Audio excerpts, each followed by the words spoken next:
Pro boxing fans here in Bournemouth on Saturday. The weigh-in is I'm a bit out of sync with the days and the days. Andy Clarke, it's always a pleasure seeing you. We're here for a big world title fight in Chris Billam Smith, the local here, against a very experienced, rugged Mateusz Masternak. First of all, how are you? How's life? Yeah, good. Yeah, I've got a nearly 8-week-old daughter, so that's new. But yeah, it's great. I'm loving it. It's kind of strange to be away from her for a few days, but I can't lie. It's my wife knows. Like, I try and make out that this is hard work, but she knows how much I love it, so she's not really having it. But it means I get a few lie-ins. Although I've been waking up at 4 o'clock in the morning every day. I think your body clock's still stuck there, right? Let's talk about this one. So, Chris Billam Smith, Mateusz Masternak. I was there in 2015 covering that Tony Bellew fight when he was on the undercard of the AJ fight. Talk to me about this one. Is this a potential banana skin for Chris Billam Smith? Yeah, it is, because Masternak, it's kind of incredible, really, but he's never had a world title fight. He's boxed for a WBA interim. If he won that, he would have got a world title fight.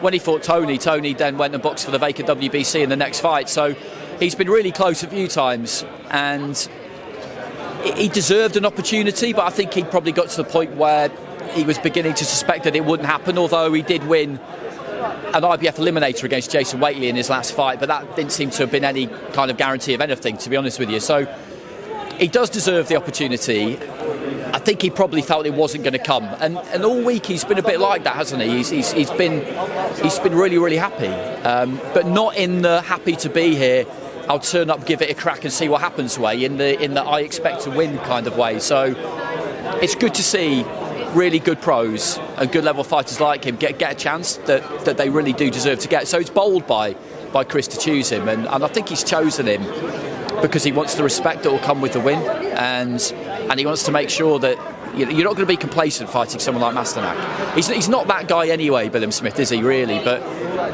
quite often we've seen it happen to people who we don't think would take someone lightly. There's just not quite that edge there. If you pick someone who you just don't really think can beat you, but that won't be the case here. I've spoken to Jaya Pataya and Richard Riakpo in the last couple of weeks, and they both are very much eyeing up Chris Billam Smith in the future.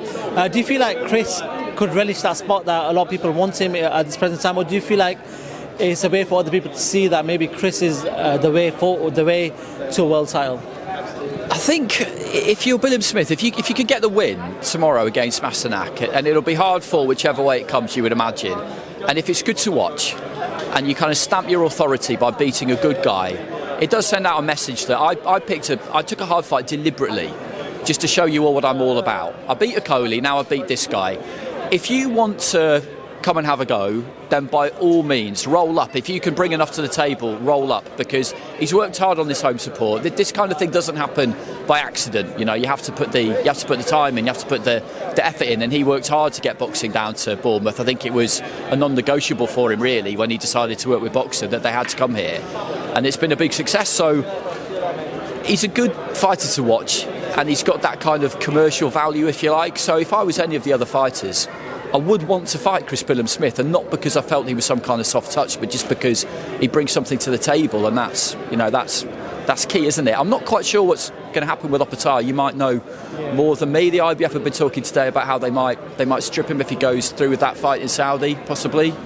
But we'll wait and see. I mean, it's rumours at the moment, I think. Yeah, there is that, and there's a report that's come out in regards to if he does fight Elizoro on December 23rd, he's going to get stripped. But let's see what happens with that. We don't know with IBF.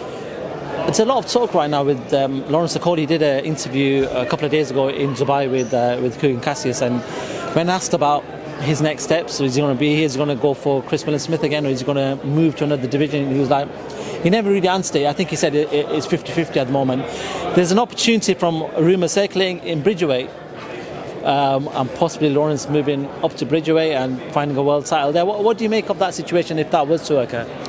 I mean, it is frustrating for him because he's got that rematch clause. He does want the rematch, but it hasn't happened yet. And I know that if the WBO don't call that mandatory, which is Riakpo, then whoever wins tomorrow night has to fight a Coley, and then whoever wins out of the winner of tomorrow night against Riakpo has to fight a Coley. But you're looking at a way down the line there, and you don't want to hang around because he's, through no real fault of his own, quite a lot of time has been wasted for him in the last couple of years due to various things. So I can understand why he wants to move on. It's always been a tight squeeze for him at cruiserweight, although I feel like he can still do it. Bridgerweight or super cruiserweight, as the WBA have now, that's now a weight division with 2 out of the 4 sanctioning bodies. So I wouldn't be amazed if he decided to go that route. But I think once you've done it, that's you committed. Then I think it'd be